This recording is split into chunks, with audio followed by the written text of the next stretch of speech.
السلام عليكم ورحمة الله وبركاته. بسم الله الرحمن الرحيم. إن الحمد لله نحمده ونستعينه ونستغفره ونتوب إليه، وأشهد أن لا إله إلا الله وحده لا شريك له، وأشهد أن محمدا عبده ورسوله صلى الله عليه وعلى آله وأصحابه والتابعين ومن تبعهم بإحسان إلى يوم الدين وبعد. Kutamandidwa konse ndi kwa Allah subhanahu wa ta'ala amene watipatsanso mpata kuti tikumane mu phunziro la nyuwani limene tikufuna titambasule gawo lofunikira kwambiri kumbali ya aqida, kumbali ya chikhulupiriro ngati ifeyo anthu amene tikukhulupirira mwa Allah subhanahu wa ta'ala. Pambuyo pakumutamanda Allah yemwe watipatsa mpata umenewu, mtendere komanso madalitso zipite kwa omaliza mwa atumiki yemwe ni Muhammad, akubanja lake, maswahaba ake, gulu la matabi'in komanso mataba'a tabi'in ndi asilamu amene adagwiritsa manhaj kapena kuti njira imene mtumiki ndi maswahaba ndi matabi'in wa taba'a tabi'in adayenda. Allah subhanahu wa ta'ala awachitirenso chisoni. Mu series imene tikufuna tiyambeyi tikala tikulongosola ngani yokhudza nawaqidhul islam. Nawaqidh al-islam, zononga chisilamu, zinthu zimene zimaononga chisilamu. Nkutheka kuti pamene ife tili asilamu pa timaona ngati zakwanira basi kukhala asilamu, ndipo sitikuyenera kukhala ndi chidwi poona ntchito zimene ife tikugwira. Mbuyo mutakhala tikuphunzitsidwa kuti aliyense amene wanena la ilaha illallah dakhala aljanna, amene akalowa ku janna. Hadithi imene ndiyolondola, koma zimapezeka kuti anthu ambiri samatha kumvetsetsa kuti mawu amene wawa ndiwongophweka pakamwa, koma mkatimo muli zinthu zambiri zimene tikufuna kuti lero lino tizilongosole. Zinthu zimene zimaphwasula la ilaha illallah ndi ziti? Nawaqidh al-islam. Ndiye tikhala tikugwiritsira ntchito buku la Shaykhul Islam Muhammad ibn Abdul Wahhab. Ndiye Shaykhul Islam adayamba ndi mawu onena kuti i'lamu, zindikirani, anna min a'zami nawaqidhil islam, ndithudi zina kapena kuti kuchokera mu zikulu zoononga chisilamu 10 zilipo 10. Apa sizikutanthauza kuti ndi zinthu 10 zokazi, koma min a'zami, zikulu zimene nawaqidhil islam zimaononga chisilamu 10 zilipo 10. Ndipo izi ndi zimene maulama adasonkhanitsa, ndipo palibe kusiyana pakati pa iwo. Ndiye shaykhu akufotokoza kuti zilipo zinthu zokwanira 10. Ndiye kuti ma episode athu akhalapo okwanira 11. Episode yoyamba ndi inoyi imene tikungopanga introduce topic yathu imene tikhale tikukambirana, ndipo ma episode 10 amene akubwerawa tikhala tikufotokoza chimodzi kwa chimodzi mu ma nawaqidhul islam. Ndiye tikalowa nkati kuti nawaqidh akuyimira chani. Tikamati nawaqidh ndi kuchulukitsa, zoononga. Jam'u naqidh, choononga. Ndiye tikamati nawaqidh ndiye kuti ndi plural, naqidh ndi singular. Ndiye tikamati naqidh, tikamati choononga pa chiyankhulo, ma yufsidu shay'a wa yubtilu, ndi chilichonse chimene chimaononga ashai, chinthu china, wa yubtiluhu, ndi kuchipanga chinthu chinacho kukhala chosatani, chosafunikiranso, chopanda pake.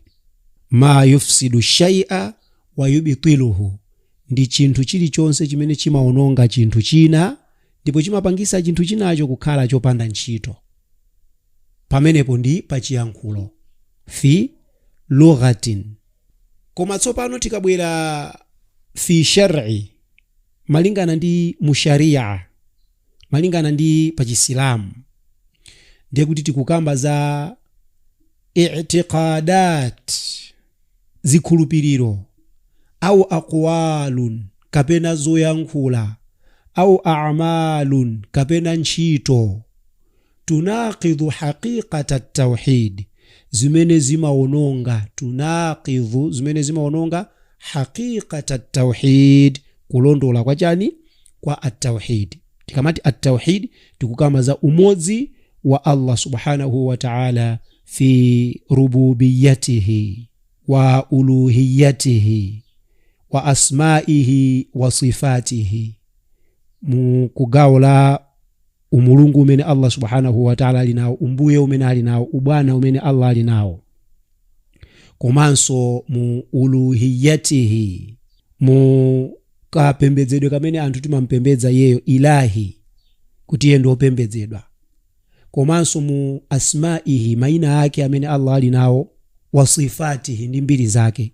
Chilichonse chimene chingasokoneze haqiqata, kulondola kwa zimene zizi zinthu zitatu za at-tauhidizi, chimenecho kandi ntchito, kandi mawu, kandi chikhulupiriro, ndi chimene chikutchedwa kuti naqidh, choononga. Watujibul khuruj min millah, ndipo chimampangitsa munthu kuti atuluke, kapena kuti chimene chimachititsa munthu kuti atuluke min millah. Tikamati millah ndiye kuti ndi njira imene ili mustaqima, imene iliyongoka. Ndiye chimenecho pa shar'i ndi chimene chikutchedwa kuti naqidhu, choononga. Ndiye kuti tikamati nawaqidhul islam, tikukamba gawo limene zoononga chisilamu ndi zimenezi, zimene zili zokhudzana chikhulupiriro, zokhudzana mawu, zokhudzana ntchito, zimene zikuononga haqiqata at-tauhid, zimene zikuononga la ilaha illa Allah wahdahu la sharika la. Naqidhu taifotokoza, ndiye tibwere tsopano ku al-islam. Tikabwera pali ulimene la al-islam, kuti tilizindikire, huwa al-istislamu lillahi bitawhid. Tikamati chisilamu ndiye kuti kukhala wogonjera mwa Allah bitawhid, kunkhani yokhudza tawhid, kumbali yokhudza umbuye umene Allah ali nawo, munthu agonjere kuti Allah ndi rabbul alamin, ndi fatiris samawati wal ardi, alimil ghaib, adziwe kuti Allah subhanahu wa ta'ala ndi mbuye wa zolengedwa zonse, ndi amene adayambitsa kumwamba ndi dziko lapansi, iyeyo ndi amene ali odziwa zobisika, ndi zina zimene Allah subhanahu wa ta'ala ali nazo. Ar-Razzaq, ndi wodyetsa, al-Khaliq, ndi wolenga, ndi zina zimene Allah amadziwika nazo mu mbiri zake. Komanso uluhiyya, kumbali ya mapemphero amene akuyeneka kupembedzedwa mwachoonadi, ndi Allah wahid, yemwe ndi mmodzi. Ndiye akatha pamenepo adziwe kuti muchisilamumo wal inqiyadu lahu bitta'a, Allah yonso amumvere bitta'a, pakumutsatira muzimene waletsa, pakumutsatira muzimene watani waloleza. Bitta'a ndiye kuti ndikutsatira, kutsatira zimene Allah walamula, iye uja azichite zimenezo, ndikuzisiya zimene iye waletsa. Imeneyo ndi gawo lina la al-islam.